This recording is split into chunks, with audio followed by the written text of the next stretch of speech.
I bolted from home when I was just 12 years old, and I never once turned back. My stepfather had a twisted idea of discipline he called the punishment room.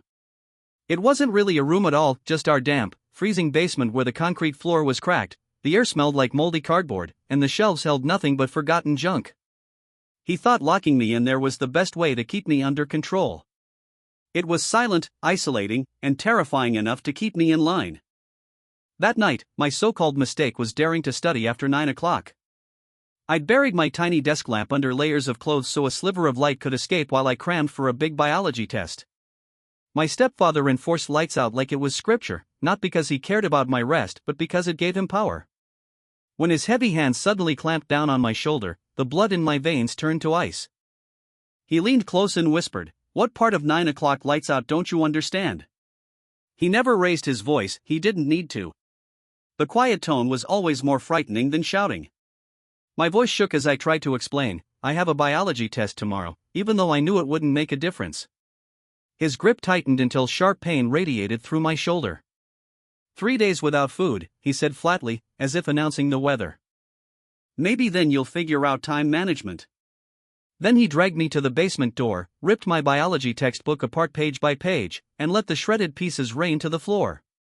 "You'll clean that up tomorrow," he sneered, shoving me down the stairs before locking the door. None of this was new, but that night I had a secret advantage. For weeks I'd been loosening the screws on the basement window that led to the backyard. I started planning my escape after watching him hurl my mother down those same stairs. She told the neighbor later she had tripped, but I knew better. That day it hit me, no one was ever going to save us. It had to be me. I sat there in the dark for hours, listening. Once I was sure his breathing machine was humming steadily upstairs and my mom's pills had knocked her into deep sleep, I made my move. Around 3 in the morning, I crept toward the window.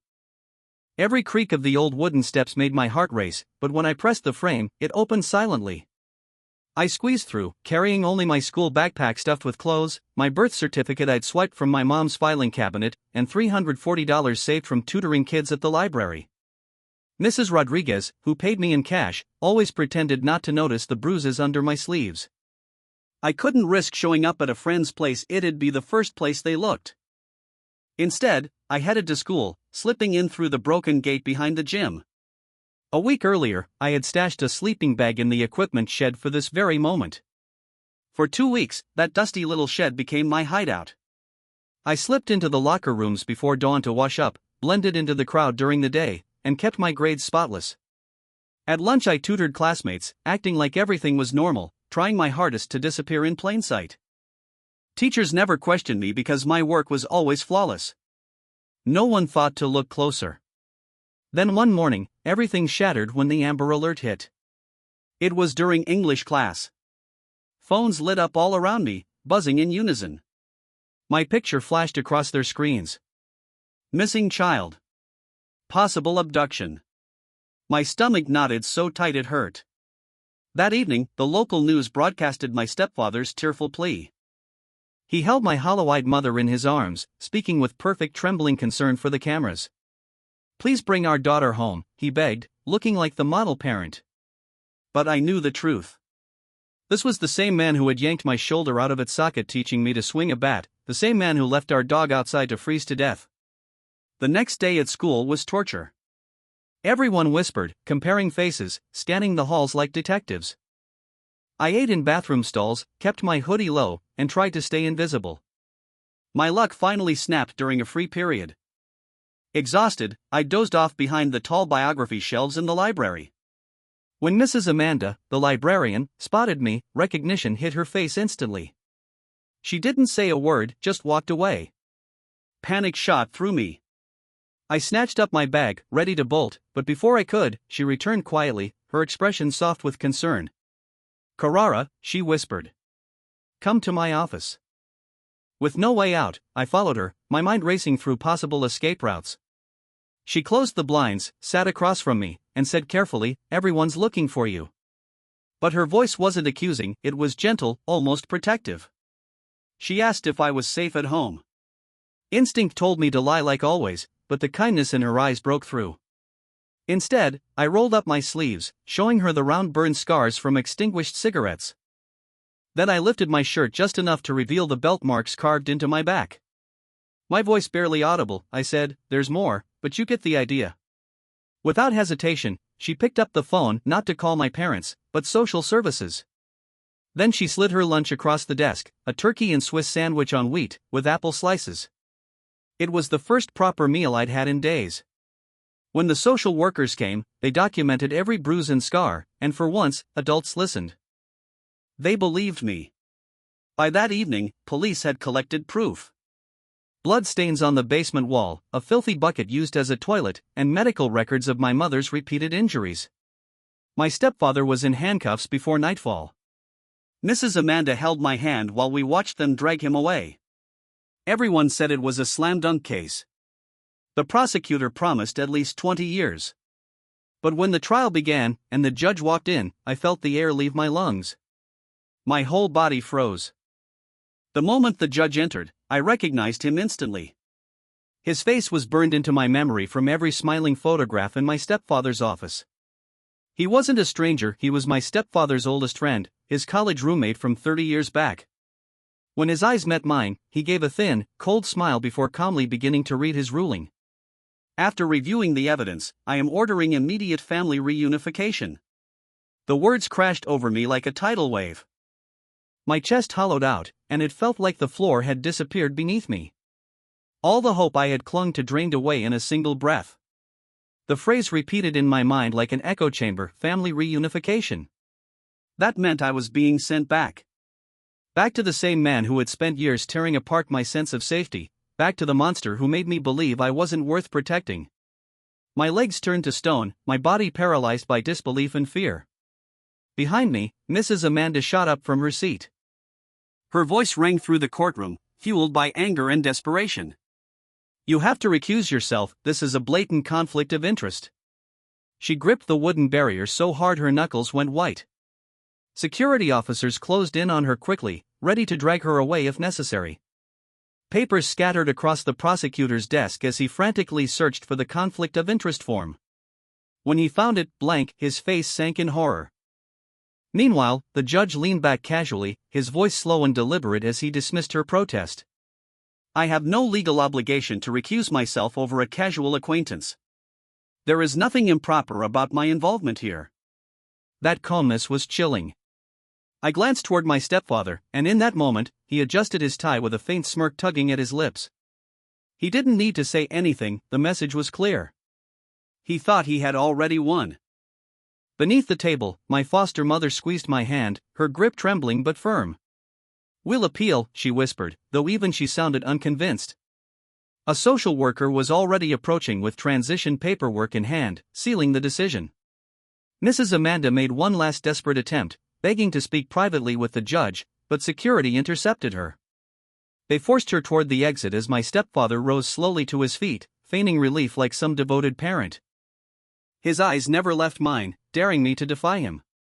1,000 scenarios ran through my head in that instant.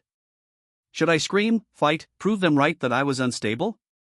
Or should I play it calm, knowing I needed another chance to fight back later? Across the courtroom, the prosecutor caught my eye and mouthed 2 words, "I'm sorry." That apology rang in my head as I steadied myself. When Mrs. Amanda was escorted out, I leaned toward my foster parents and whispered a single phrase, "Check my library cubby." They looked puzzled, but I prayed they'd piece it together.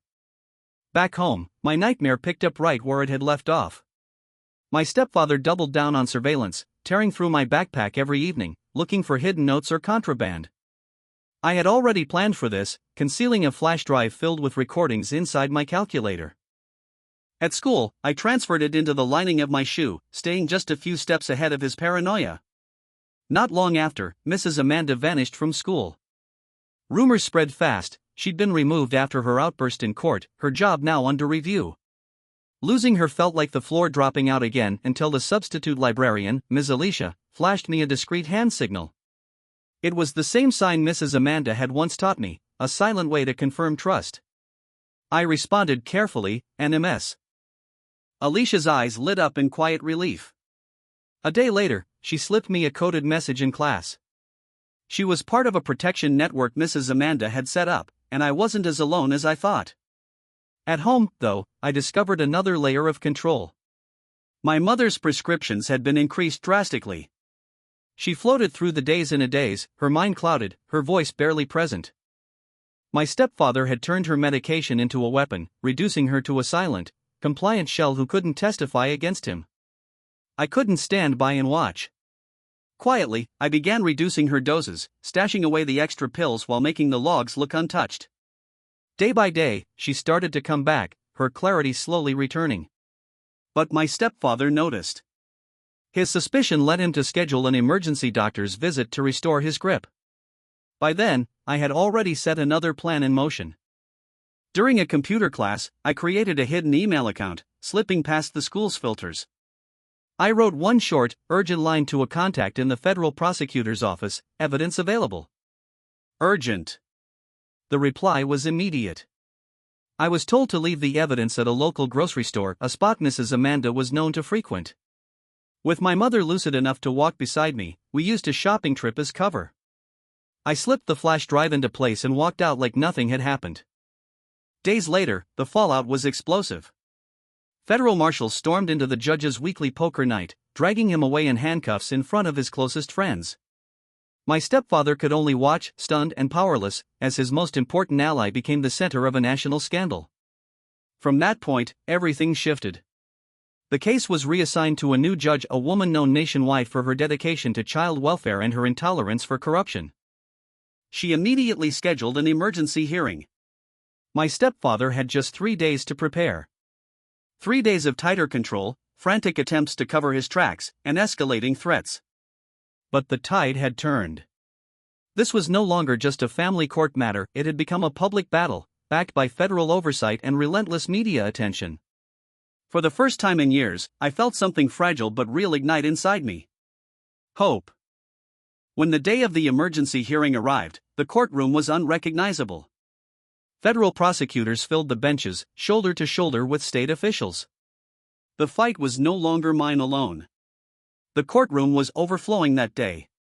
Child advocates filled the benches, and reporters packed the back rows with notebooks open and cameras ready.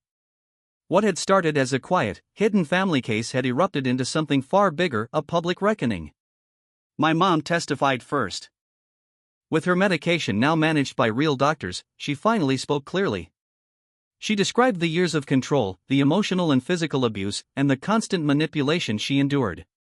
Her voice cracked when she told the court how she once found me locked in the basement, my bloody hands clawing at the concrete walls just trying to escape.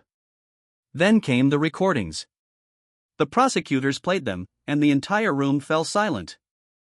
My voice filled the air, steady but haunting, as I described punishment after punishment, the isolation, and how my mom had been kept sedated as part of his control. You could feel the weight of every word pressing down on the courtroom. His lawyer tried to spin it, painting me as unstable and unreliable, but the evidence crushed every attempt. Medical records don't lie. X-rays showed healed fractures. Photos showed the burns. The scars were written across my body. When it was finally my turn to testify, the prosecutor treated me gently, but he didn't hold back. I rolled up my sleeves again, showing the scars, both old and fresh. I spoke clearly, recounting everything, even the soundproofing in the basement, his newest, most terrifying upgrade. That was when my stepfather snapped. He shot up from his seat, screaming, "Ungrateful liar!" His mask cracked wide open in front of everyone. Court officers swarmed him as he continued shouting threats and denials, but it was too late. His true nature was exposed for the world to see. The judge wasted no time. She ordered my immediate removal from his custody, pushed for criminal charges, and placed conditional custody with my mom so long as she stayed in therapy and under supervision. Relief washed through me like a tidal wave as I watched them lead him away in handcuffs, still raging. Waiting outside was Mrs. Amanda, reinstated after the corrupt judge's downfall. She pulled me into the kind of hug I hadn't felt in years, whispering, "You did it. You're safe now." The months that followed were a slow climb toward normal. My mom poured herself into therapy and grew stronger by the week. My foster parents became permanent pillars in our lives. Eventually, my stepfather stood trial and was sentenced to 15 years. My bruises healed, my grades climbed back up, and for the first time, life felt steady. At school, I began noticing kids like me, quiet, withdrawn, carrying invisible scars.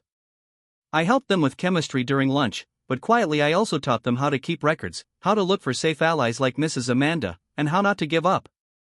I carried a calculator with a hidden compartment, not for my own evidence anymore, but filled with emergency contacts for them. It was small, but maybe it gave them a little of the strength I once needed. That's when I understood justice doesn't happen on its own. You have to fight for it. But it is possible. And silence only feeds the monsters. For a while, things felt calm. One evening, while packing up my books, I got a text from my mom: dinner was ready. Walking home to a house that finally felt like home, filled with warmth and safety, I realized I'd reclaimed my life. The terrified child who once crawled out that basement window was gone. But her courage stayed with me, reminding me of the strength it took not just to survive, but to build something better. Just when I thought peace had finally settled in, the past came knocking again. At first, it was nothing more than a shadow of paranoia, feeling watched, feeling uneasy. I told myself it was just leftover fear. But then the notes started showing up in my locker. Short, cryptic messages that whispered, "It's not over." The fear returned, seeping into every part of my life. I hid it from my mom and Mrs. Amanda, not wanting to break the fragile stability we'd built. But when my mom found me shaking after discovering another note, I couldn't hide it anymore.